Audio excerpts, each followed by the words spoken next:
the more you move up in an organization, somebody's going to come to you and say, hey, Michael, for you to be able to close some of these gaps, we're probably going to have to get you a coach and really work on this gap closure and creating competencies and changing some of your habits. Once you have that conversation, it's a real struggle. So getting out in front of that and being undeniable so nobody comes to you, so you go to them and go, here's what I'm doing, here's the work that I'm doing, hey, can I get a coach because here's some things I want to continue to improve. That puts you in a total different position. Why did I become an executive coach? I saw lots of great people fail to get ahead at work, while their much less talented peers blew right past them. That made me furious, but also curious. What were great people getting wrong? It came down to helping them re-examine what drove success, and then helping them make critical shifts, one hard truth at a time. Feel like you're doing everything you were told, but you're not moving ahead at work nor having the impact you seek? Then welcome to 97% Effective with Michael Wenderoth, where we skip feel-good, happy talk and engage experts in pointed conversations about what it really takes to move the needle at work and your career. So if you feel stalled or frustrated, or seek that extra edge as you move to the next level, then look no further. This is the Hard Truths Playbook you never got.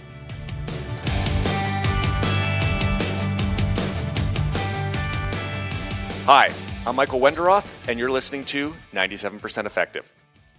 Pause, close your eyes, and reflect. What image comes to mind when I say undeniable? Now, ask yourself, what's the number one thing that prevents you from becoming undeniable? What's that gap look like? What's that gap feel like? Today, we're going to break down what separates the elite who are undeniable. Undeniably, the ones to be chosen to lead in their organizations. Undeniably, the go-tos to make big things happen. Undeniably, the ones that people want to follow, and undeniably, the ones that elevate others to create massive impact. I'm extremely excited to be joined today by Stephen Childs, senior executive, thought leader, and executive coach, whose mission is to help others become undeniable. He recognizes that that is not easy to do. If it was, everyone would be doing it. But he has decades of experience and a research-backed system to how you can become undeniable with ease.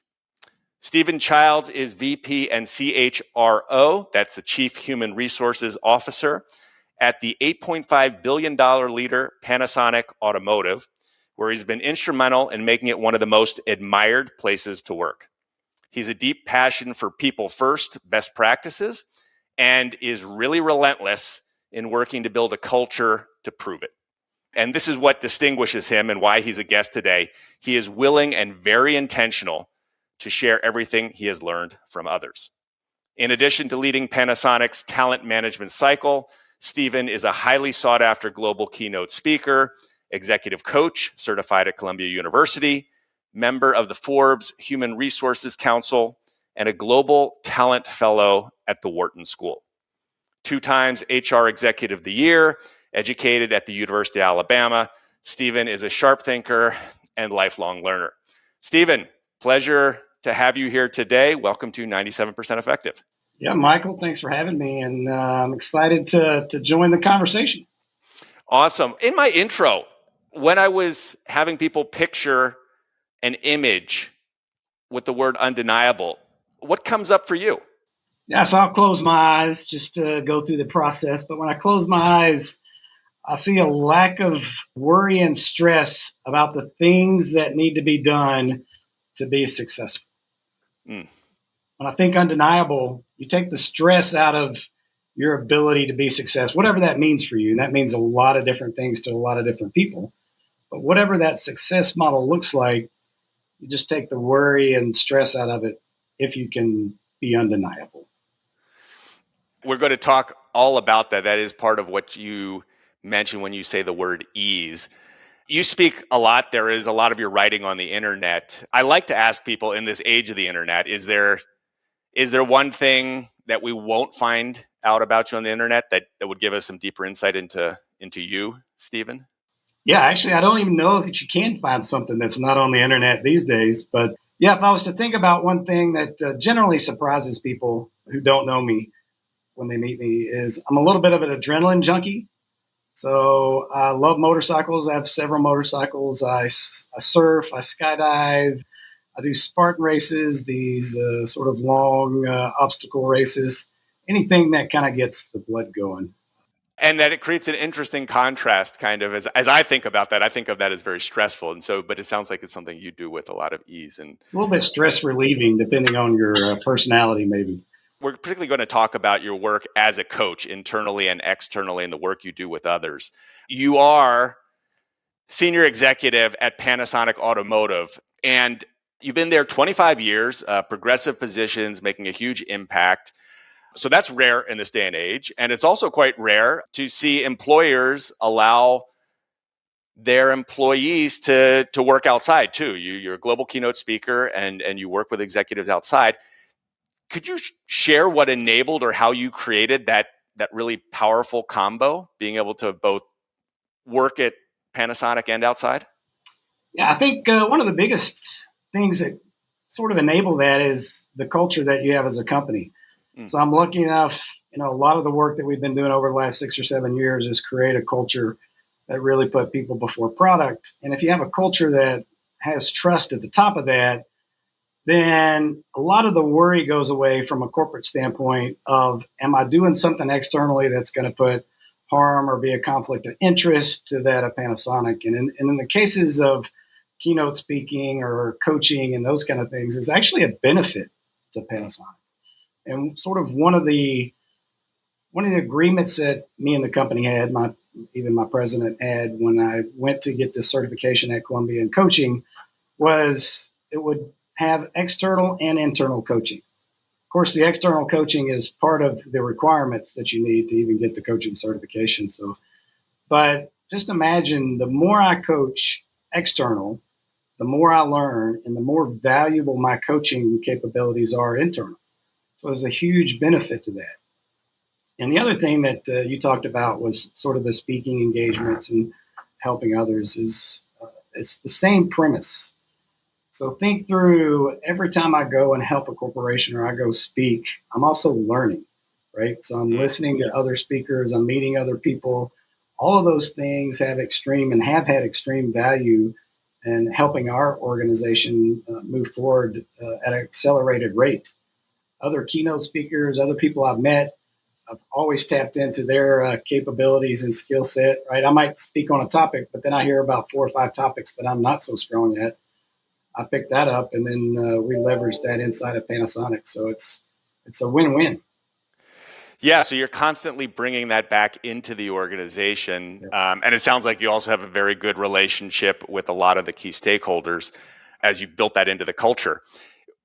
Talk a little bit here as we start about Panasonic. You've had quite a career there, 8,000 employees, $8.5 billion business, and in a very competitive industry that's also, the automotive industry is constantly being disrupted. You have a phrase that I really liked. It's you want to make it a place where highly talented people come and stay. And that is kind of a key to the organization's success. Do you want to highlight anything here about your mission mandate or what matters here in terms of success at Panasonic? Yeah, I mean, a lot of that came out of the culture work we started about seven years ago. We knew that we were very successful as a company, right? I think we're, 8 billion maybe globally, 2.5 just in North America alone. And we were growing pretty rapidly. But if you look at the guts of our organization, they were not so great. Turnover, Glassdoor scores, EOS surveys, and we knew we had to do something different. And we had this saying at Panasonic, ever since the founders started it over 100 years ago, was people before product, which looks really good on a wall. But to figure out how to transition that from a wall into practical, everyday leadership experiences was something different. But that's basically what we did. We put people before product, which means culture came first. We listened to the people. And to your point, our goal was to make sure people came to work every day because they wanted to, not because they needed a job. Anybody can go get a job anywhere. but how do we really change our organization where people come here because of the people? And now we've been able to create that. And we've been able to see that from a turnover perspective, our EOS surveys. Our turnover is a lot less than half of the industry. And we compete with Google and Amazon and all these companies. And we lost people during like Great Resignation, that whole time frame, certainly, but we had a lot of people that came back because they said it felt different. Yeah, so you guys really walk the talk, and I think that's a great point. May come up further in our discussion because a lot of organizations will have the slogans, the pieces up on the wall, but it's very different inside in terms of who's getting promoted, what's being valued, what gets attention. Yeah, we say what gets tolerated and what doesn't get tolerated. So those are the kind of words we use. Yeah, We're very clear about what does and doesn't get tolerated. And that makes a huge difference. Talking about being undeniable, in a previous discussion that you and I had, you really talked about this part around being in the driver's seat of your career. And you also said we're both executive coaches, that if your company gets you a coach, it's a sign that it's already too late. Say more here about driving your career, your perspectives here, and what you mean by that. It's too late if you've been assigned a coach. Yeah, maybe first about driving your own career. A big part of this be undeniable is put yourself in a position. We'll talk more about that in a minute, but putting yourself in a position to drive your own career. And you can do that. And I'll talk about the fact that, 90% of people won't do the hard work to put themselves in a position to be undeniable. And there's some things you can do. I won't say easy things. There's 4 or 5 things you can do. All are hard. And if you do them, then you're going to be undeniable. What tends to happen, to your point, if you don't do those things, or if you don't do part of those things, the more you move up in an organization, somebody's going to come to you and say, hey, Michael, for you to be able to close some of these gaps, we're probably going to have to get you a coach and really work on this gap closure and creating competencies and changing some of your habits.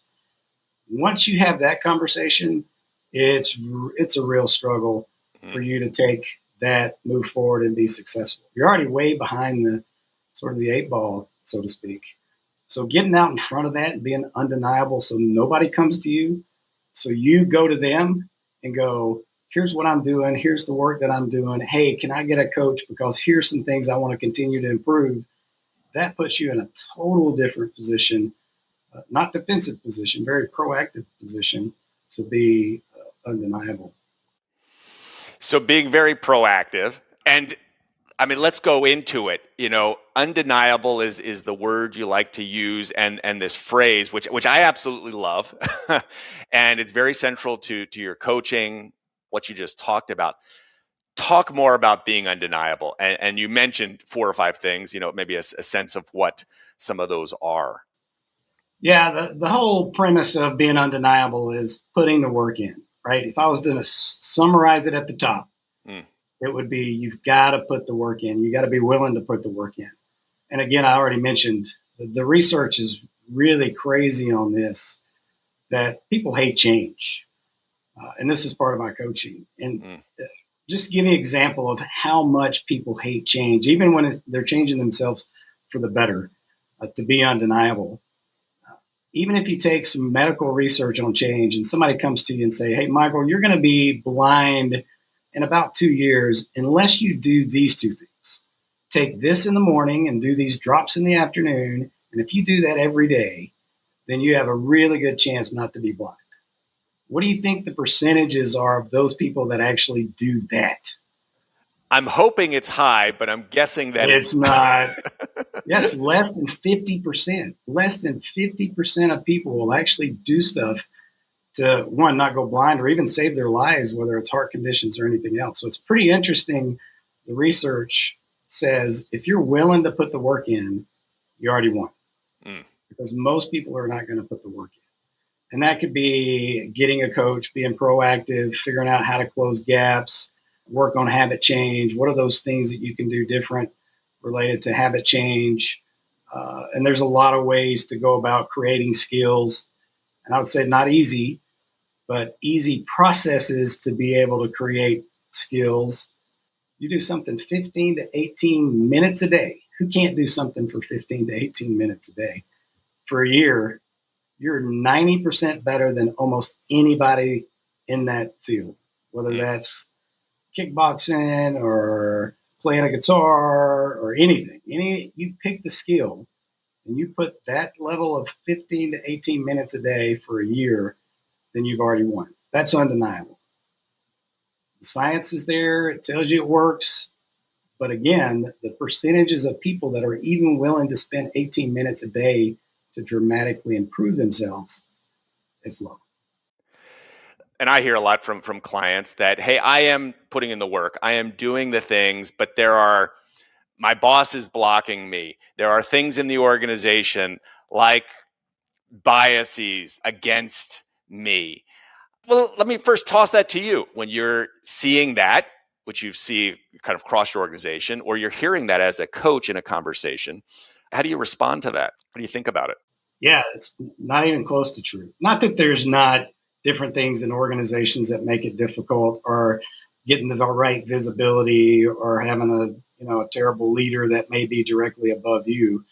But the whole point of that undeniability piece is when you do the work and you get yourself in new skills and you're proactive and you're having conversations with people at other companies that are so much better at your job than you are, and you're picking up those skills, you're networking. You've got this network within your organization where you're not just sitting at your desk every day. You're going and asking the president questions. You're going to tap into the COO. You're going to talk to the CFO about some gaps you may have from a financial perspective. Whatever those things are, all of that, companies are begging people to take ownership for their own career. And if you're the one that does it, and you really, again, you don't even have to do everything that I kind of normally ask you to do in part of my coaching. You can do half of that, and you're still going to be in a position to be looked at for promotion or rotation assignments, because you're going to ask. Mm-hmm. You're going to ask for rotation assignments. You're going to ask people what are some gaps you need to close. Then you're going to go work on the gaps. Most people would never do those things. Yeah. I mean, as you say that, I'm incredibly fond of the expression that brick walls are put there for a reason. They want to see who wants to get to the other side. And most people aren't doing the work to climb over that other side, which leads us to this question around coaching and how coaching, because we all have blind spots. We may not be aware of certain things that we may be doing that undercuts us, or that we should be doing that we're not aware of. So let's talk about coaching as a vehicle, or as a way to help you in that journey to become undeniable. And I guess first, because as a CHRO, you've seen every vehicle that can, be used to help people.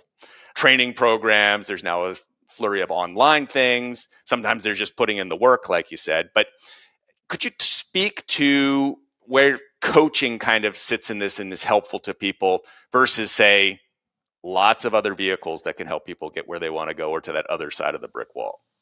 Yeah, I can make this really quick too. So think about all those things that you were just talking about. Whether it's a training program, I've been through all of them personally too, right? Training program, internal training, external training, mentorships, rotation assignments, you name it, I've gone through it. The thing that misses with most of them is training cares nothing about your success. Whether it's internal, external, whether it's an online course you're taking, there's no accountability to that training for you to be successful. I could say that with mentors. Mentors help you move through obstacles, learn things faster, accelerating your knowledge. And some mentors are really great and they become accountability buddies, but it's a little different than a coaching perspective, right? Where a coaching perspective is your commitment to, one, be very vulnerable. So you're committing to somebody else that I'm gonna listen. We're gonna walk through this together.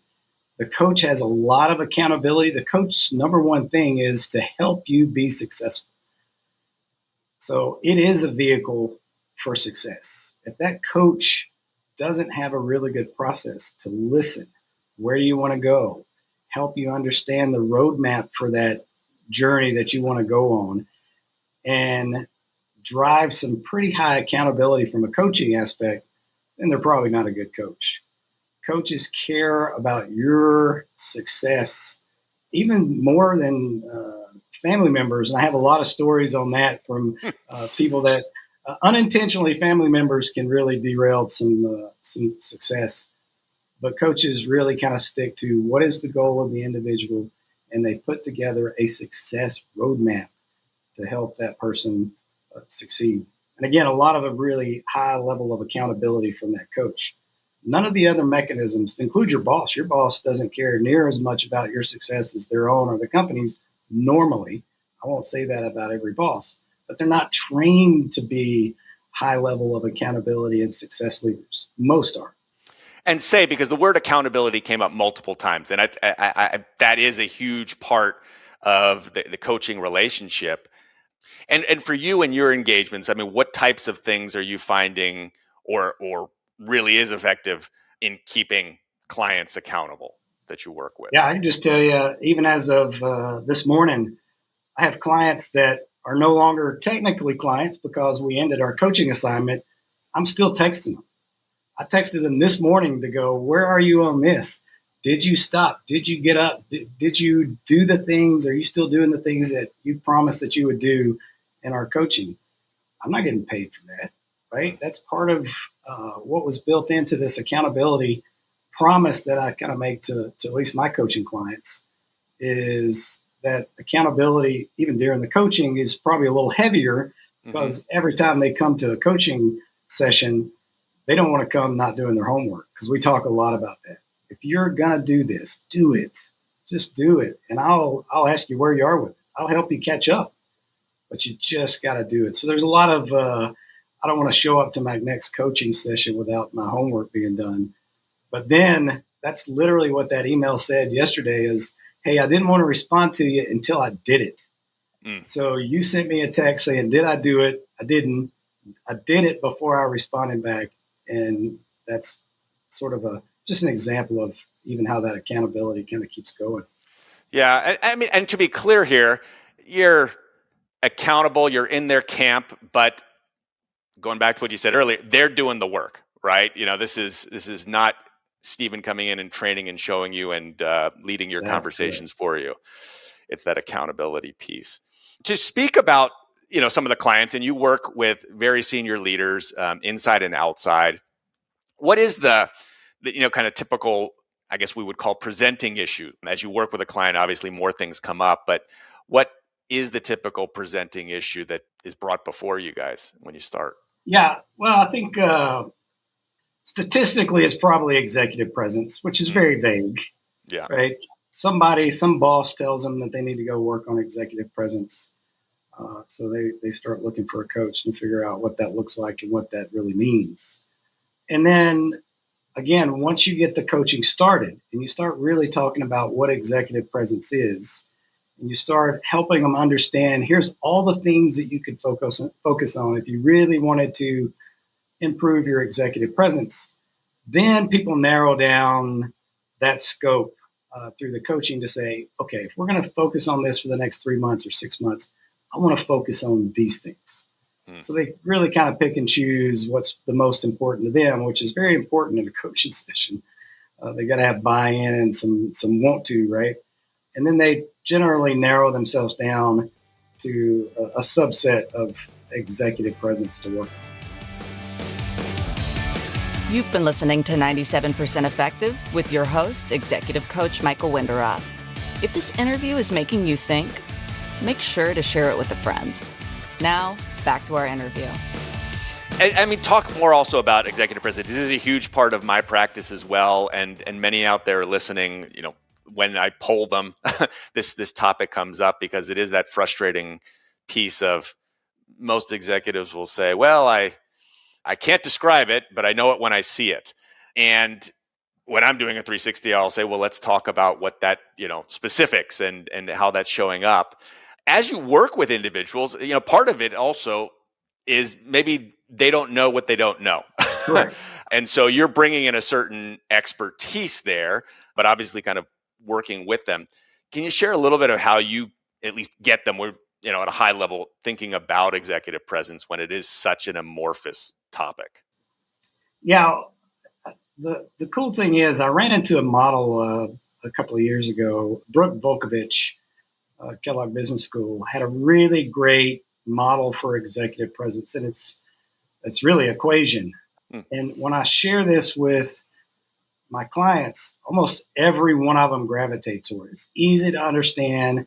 It's easy to follow. It's easy to kind of break up in those segments as that I was talking to you about to work on. But it's that idea of credibility plus ease, and I'll talk about, credibility and ease divided by ego. And so if you think about the credibility piece, this is really your expertise, your ability, your preparedness. A lot of work, depending on levels in the organization, really have to work on what they think is preparedness versus what is executive preparedness. And then integrity, which is a really critical piece of credibility.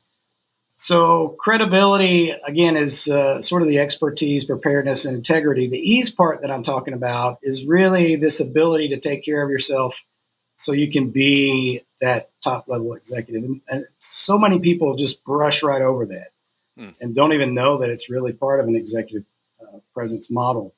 And those are things like diet and exercise and sleep and social support. The amount of coaching I do on sleep, I do a lot of coaching on Dr. Matthew Walker and Why We Sleep and a lot of the science behind that. But that's all that ease aspect of things.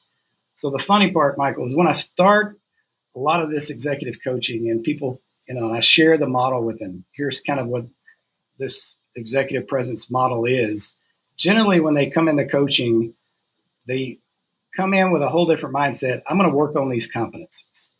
I'm going to work on my ability to hold myself extremely accountable. I'm going to lead with empathy. I'm going to lead with compassion. I'm going to have active listening skills. I'm going to influence across the company. All great things.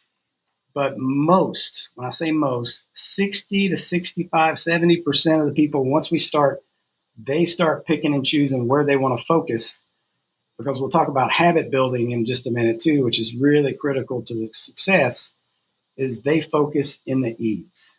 They're like, all right, so diet.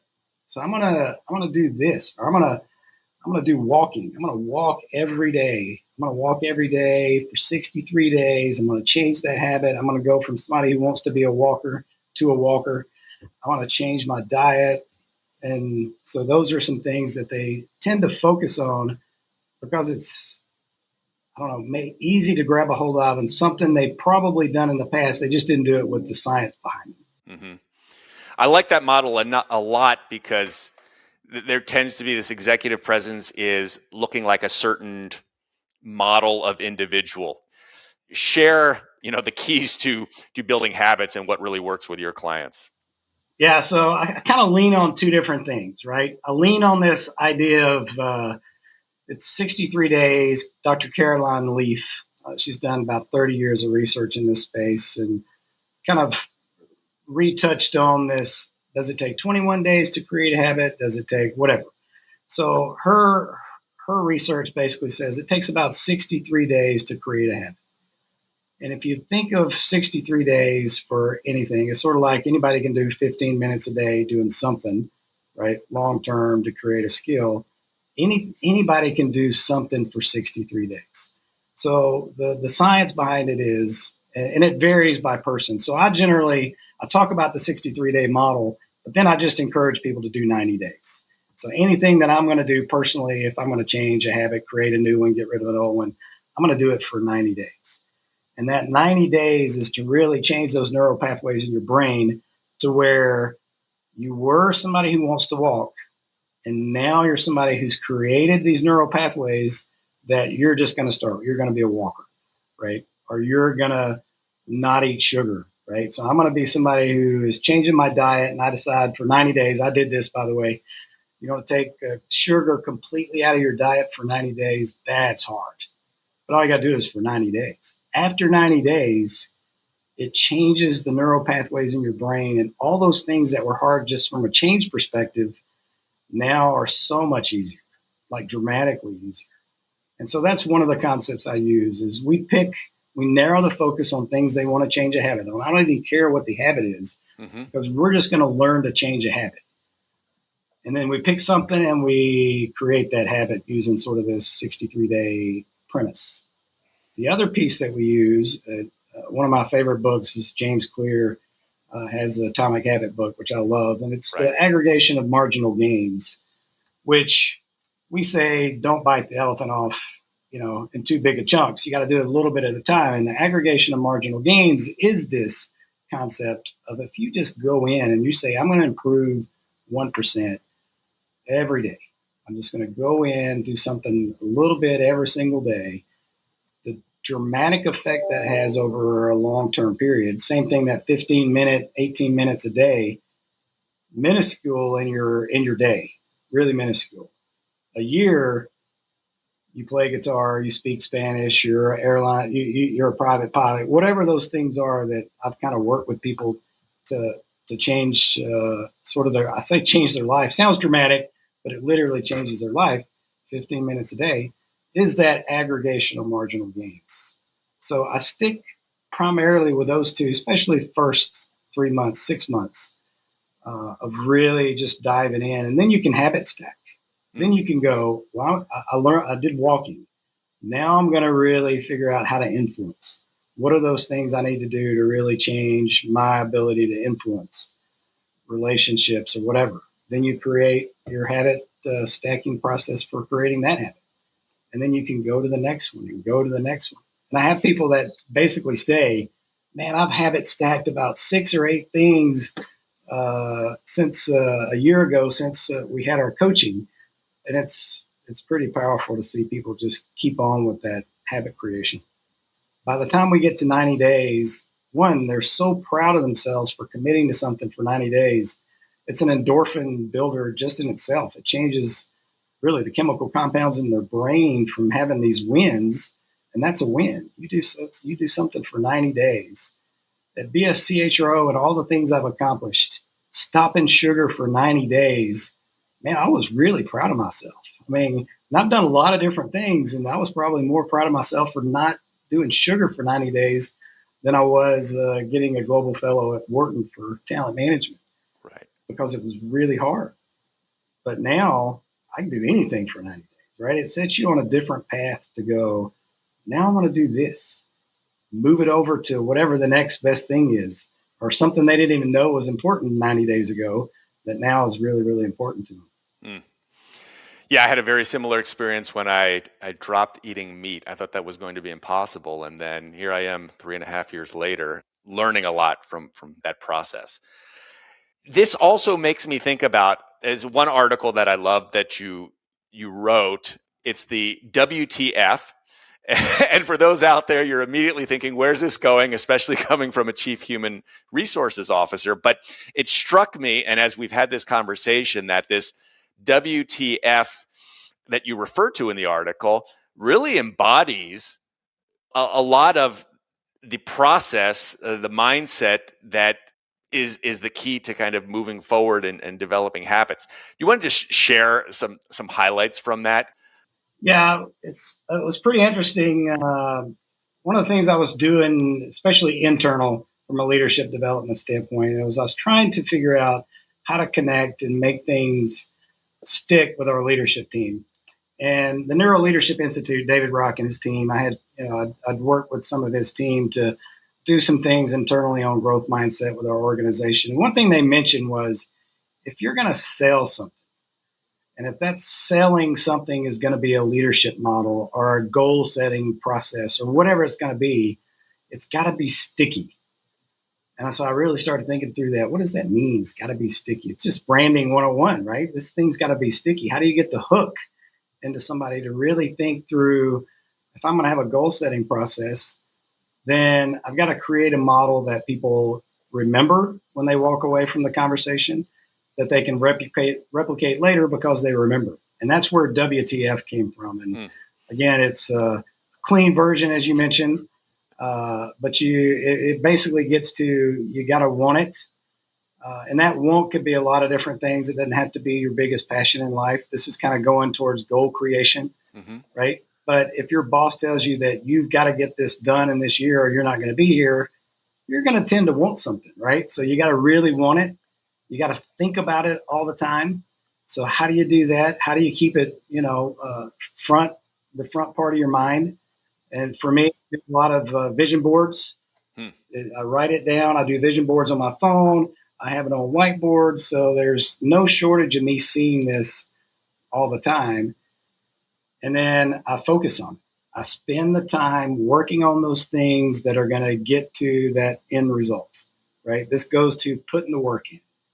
So if you do the WTF model, and I had a president that sat through a small version of that, then he asked me to do his commitment ceremony speech for his graduating class on the WTF model. And I still have people that will text me or email me, WTF, baby, because they finished something that was on their goal list.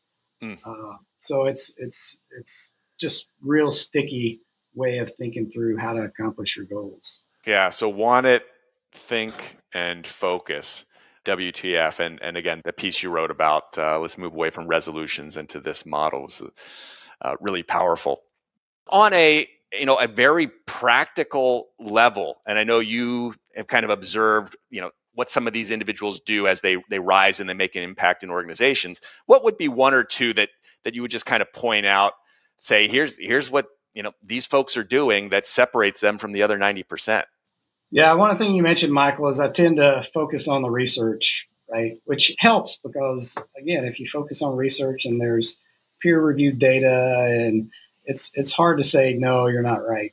This doesn't work. The one thing that I kind of go back to, there was a 10-year study, a genome project study. You're probably familiar with this study where they went for 10 years and looked at all the things that made CEOs the best CEOs.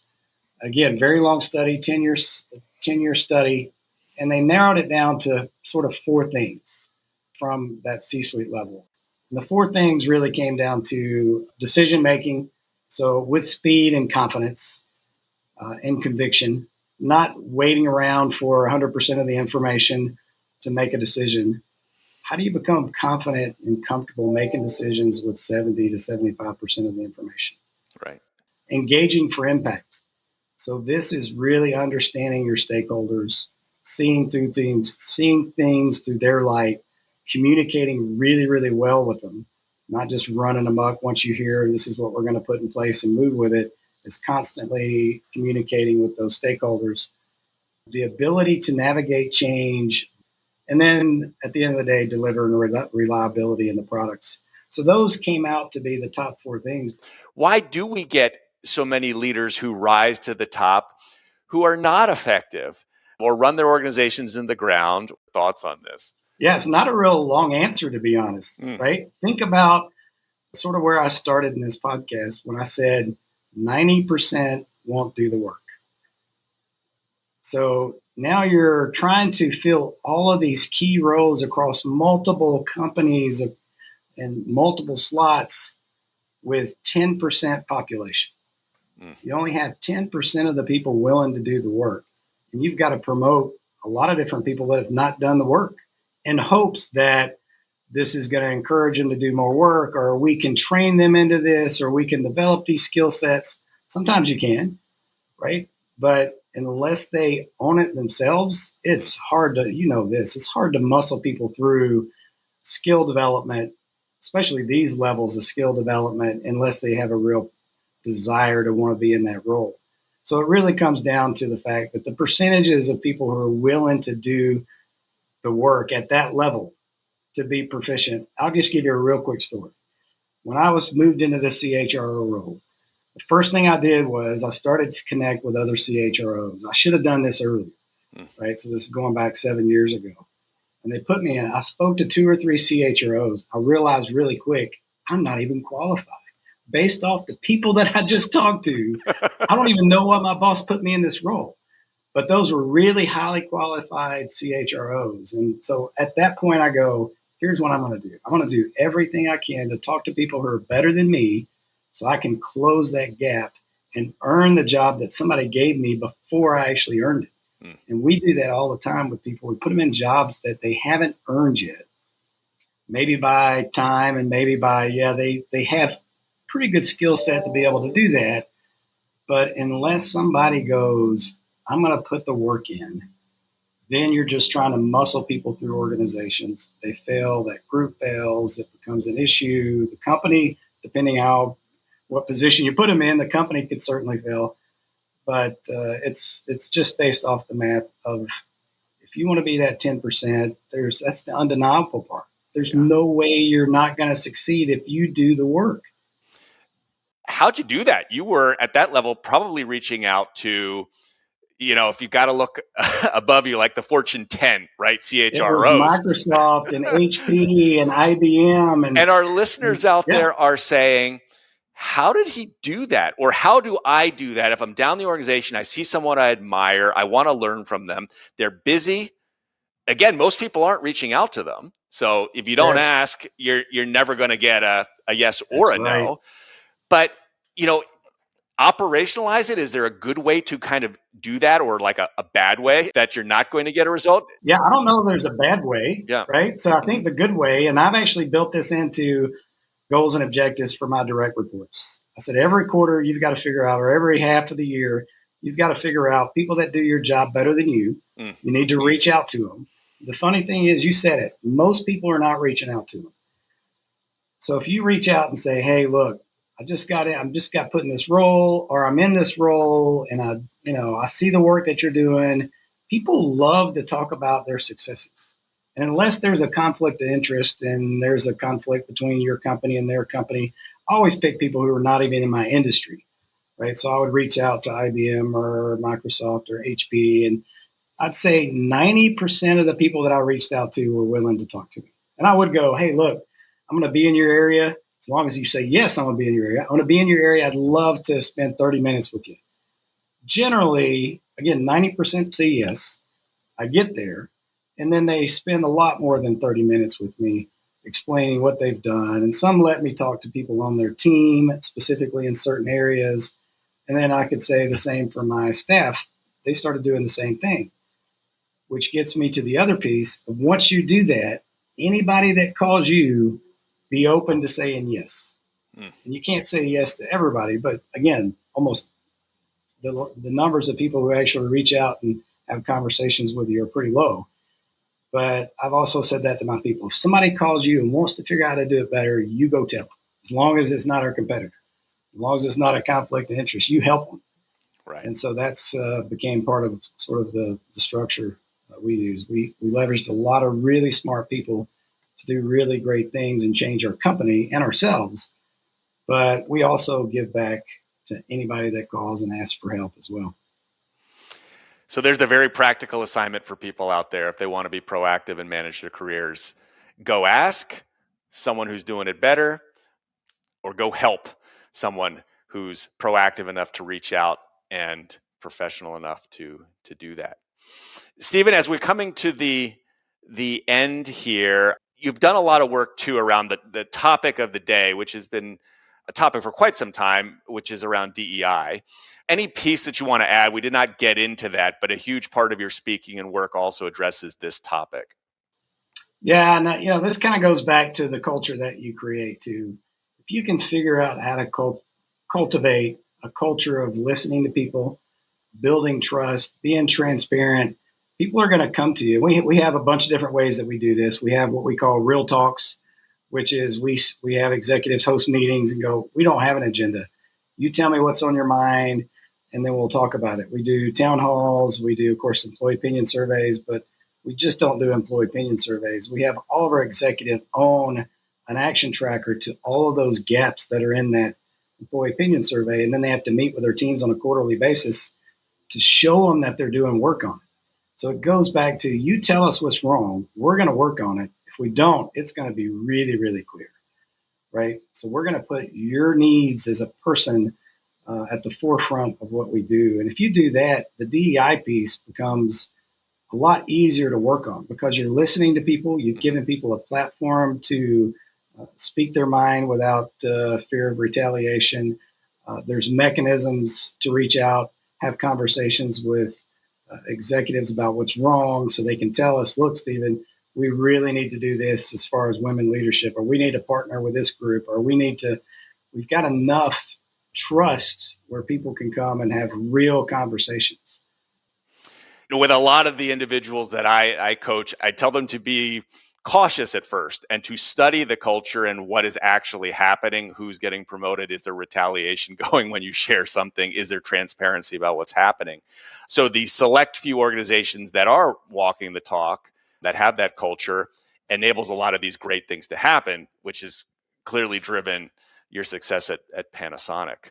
So hats off to you guys. And I know you're out there sharing that success and what you guys do with other leaders and particularly HR executives in the forums you work with.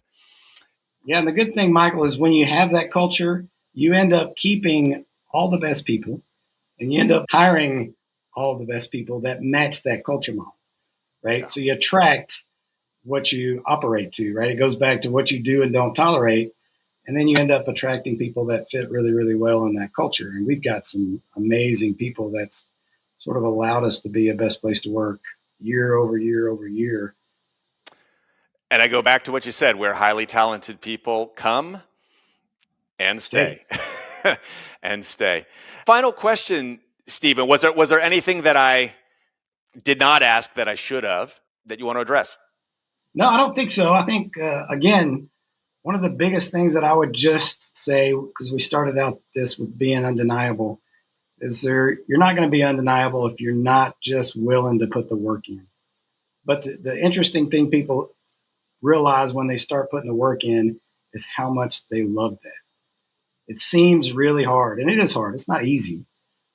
But people really, it becomes, you gravitate towards putting more work in and accomplishing something else, and weird things start happening. If you start walking, as you start doing stuff with diet and exercise, the dynamics of even the family changes.